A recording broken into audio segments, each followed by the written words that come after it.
नमस्कार विद्यार्थियों। पिछले लेक्चर में हम गुप्त साम्राज्य के अंतर्गत श्रेणी संगठन की हमने चर्चा की थी।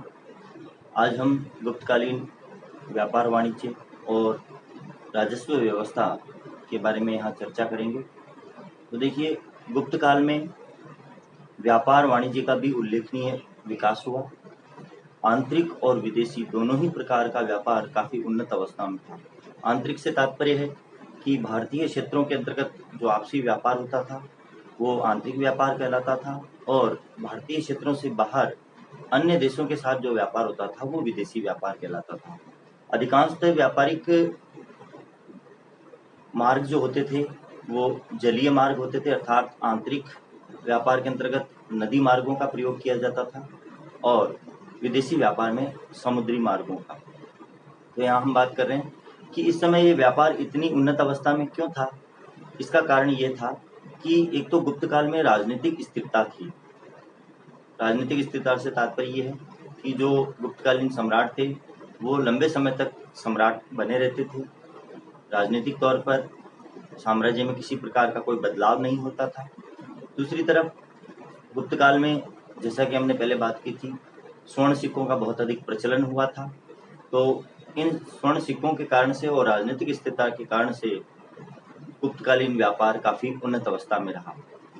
आगे हम बात कर रहे हैं कि गुप्त काल में जो भ्रमणशील व्यापारी होते थे उन्हें सार्थ कहा जाता था, जो नगरीय जीवन में विशेष तौर पर भूमिका निभाते थे। जैसे हमारे नगरों में आज भी कई भ्रमणशील व्यापारी होते हैं जो घूम घूम करके और अपना जो सामान है वो बेचा करते हैं। वैसे ही गुप्त काल में इन भ्रमणशील व्यापारियों को सार्थ कहा जाता था और नगरीय जीवन में विशेष तौर पर ये अपनी भूमिका निभाते थे। यद्यपि ग्रामीण क्षेत्रों में भी और नगरीय क्षेत्रों में भी दोनों ही जगह पर व्यापार उन्नत अवस्था में था। आगे हम बात करें कि नारद एवं बृहस्पति जो स्मृति है उसके अंतर्गत क्रेताओं और विक्रेताओं के हितों की रक्षा हेतु नियम और विनियम मिलते हैं, अर्थात खरीदने वाले और बेचने वाले दोनों के हितों की रक्षा के लिए इनमें कुछ नियम और विनियम दिए गए हैं ताकि दोनों के हितों की रक्षा की जा सके। इसके साथ साथ हम बात करें कि गुप्त काल में जो महत्वपूर्ण व्यापारिक नगर थे उनमें उज्जैन, भड़ोच जो गुजरात के अंतर्गत भृगुकच्छ बंदरगाह है उसे भड़ोच भी कहा गया है। प्रतिष्ठान जो गोदावरी नदी के किनारे स्थित है महाराष्ट्र के अंतर्गत। इसी प्रकार से विदिशा मध्य प्रदेश के अंतर्गत भोपाल के निकट। प्रयागराज तो आप जानते हैं, इलाहाबाद उत्तर प्रदेश। पाटलिपुत्र, वैशाली, ताम्रलिप्ति जो पूर्व का बंदरगाह था, मथुरा, कौशाम्बी आदि ये प्रमुख व्यापारिक नगर थे और अधिकांशतः ये नगर नदी किनारों पर बसे हुए थे जहाँ से आसानी से नदियों के मार्ग द्वारा व्यापार किया जा सकता था। इनमें सबसे महत्वपूर्ण उज्जैन था, क्योंकि उज्जैन इसलिए महत्वपूर्ण था कि यहाँ से देश के प्रत्येक कोने तक व्यापार हेतु मार्ग जाते थे, इसलिए सबसे महत्वपूर्ण व्यापारिक जो नगर था वो उज्जैन था इस समय गुप्त काल में। और अब हम बात कर रहे हैं विदेशी व्यापार की। तो देखिए, विदेशी व्यापार के अंतर्गत जैसा कि हमने बात की, विदेशी व्यापार समुद्री मार्गों के द्वारा होता था और विदेशी व्यापार के अंतर्गत महत्वपूर्ण ये है कि पश्चिम की ओर गुजरात के अंतर्गत भड़ोच जो बंदरगाह था वो महत्वपूर्ण था विदेशी व्यापार में, और पूर्व की ओर ताम्रलिप्ति बंदरगाह महत्वपूर्ण था। ये दोनों ही बंदरगाह विदेशी व्यापार में अपनी महत्वपूर्ण भूमिका निभाते थे। विदेशी व्यापार जो है ताम्रलिप्ति बंदरगाह के द्वारा चीन और इसके अलावा इंडोनेशिया और श्रीलंका के साथ महत्वपूर्ण रूप से ताम्रलिप्ति बंदरगाह से व्यापार किया जाता था, जबकि पश्चिम की ओर जो भड़ोच या भृगुकच्छ जो बंदरगाह था उसके द्वारा अरब क्षेत्रों से और बाइजेंटाइन जो साम्राज्य था उसके साथ व्यापार किया जाता था। अब बाइजेंटाइन साम्राज्य कौन सा था? पूर्व में जो रोमन साम्राज्य था उसके विखंडित होने के पश्चात भूमध्य सागर के आसपास जो थोड़ा बहुत क्षेत्र रोमन साम्राज्य के अंतर्गत बच गया था उसे बाइजेंटाइन साम्राज्य कहा गया है।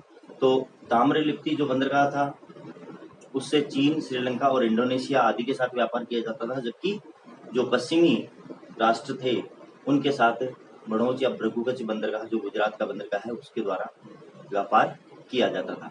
नेक्स्ट हम बात कर रहे हैं कि चीन के साथ इस समय गुप्त काल में व्यापार काफ़ी महत्वपूर्ण बन चुका था और चीन से रेशम का आयात किया जाता था भारत में। चीन रेशम के लिए प्रसिद्ध था और चीनी रेशम को चिनानसुक कहा जाता था।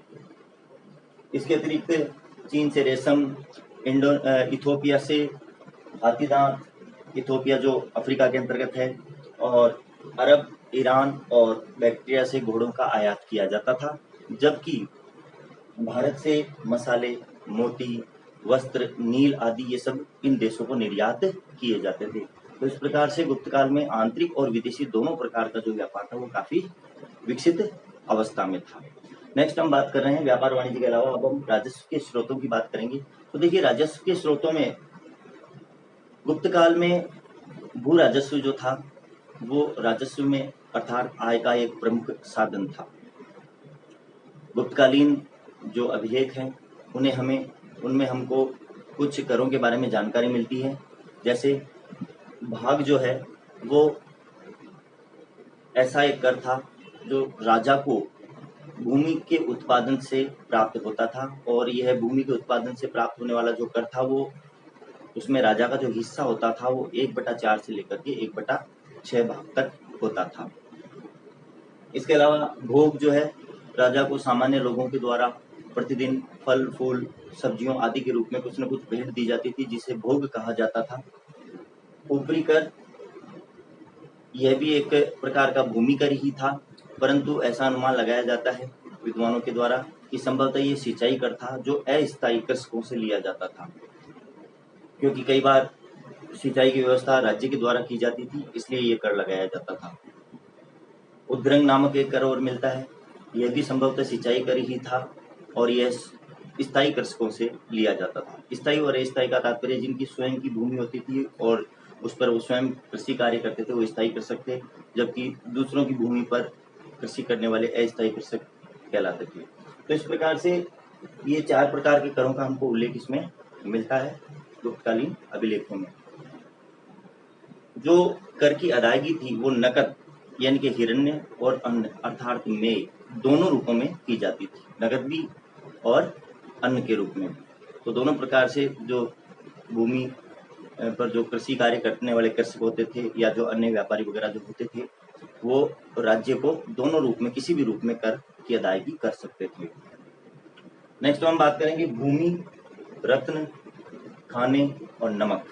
ये राजस्व के महत्वपूर्ण स्रोत थे, यहाँ से भी राजस्व बहुत अच्छा प्राप्त होता था। इस प्रकार से भूमि से भूमि कर या सिंचाई कर मिलता था। इसके अलावा खानों से प्राप्त होने वाला कर, रत्नों जो रत्न निकलते थे उनसे प्राप्त कर, इसके अतिरिक्त नमक आदि पर राजस्व लिया जाता था। यही सब राज्य की आय के प्रमुख साधन थे। तो उम्मीद करता हूँ कि आपको ये दोनों टॉपिक समझ में आ गए होंगे। नेक्स्ट हम गुप्त काल के बारे में आगे जो चर्चा करेंगे वो हमारे नेक्स्ट टॉपिक में करेंगे। धन्यवाद।